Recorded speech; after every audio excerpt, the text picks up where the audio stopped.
15.4, double integrals in polar form. So some learning goals here. You should recall how polar coordinates work from Calculus 2. You should be able to identify appropriate situations to use polar coordinates in double integrals. And you should be able to carry out the process of converting double integrals to polar coordinates and evaluating those double integrals.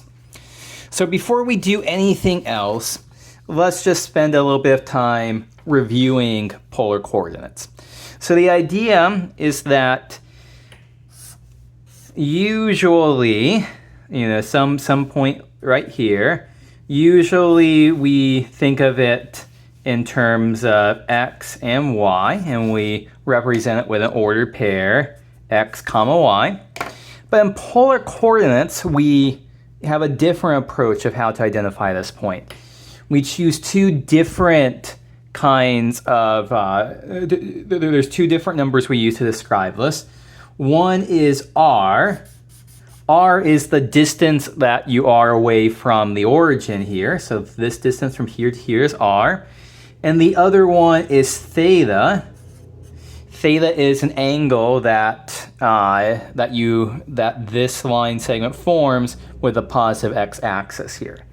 So we can represent this point not just as x comma y, but as r comma theta with this understanding of r and theta.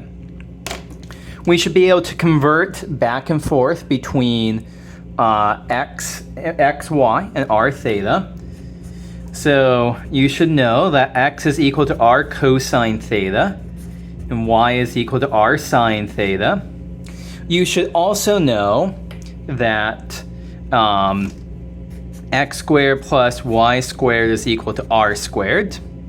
And you should know that the tangent of theta is equal to y over x. So this stuff here allows you to convert between rectangular coordinates and polar coordinates. Now, the most important thing that you can do here, so for example, maybe before I do anything else, we can just do a quick thing here. If we have this point, this looks like the point, let's say, we'll just make it -3, 3 here. Okay, so how do we express this in polar coordinates here? So r squared is equal to x squared plus y squared. So r squared is equal to 9 plus 9 is 18. So r is the square root of 18. That's 3 times the square root of 2. And then for theta, we can see here that the tangent of theta needs to equal y over x. And so that's -1. And so what value of theta gives us tangent of theta is -1 here. And we have to be careful because our theta needs to be in the second quadrant. So if you just do the arctangent of -1, you get -pi/4. -pi/4 is in quadrant 4. Instead, we want -pi/4 plus pi. Theta is 3pi/4. That puts us in quadrant 2 as we want. Okay, so this is basic setup. You might want to go back and review some polar coordinate stuff if you're a little bit rusty on things.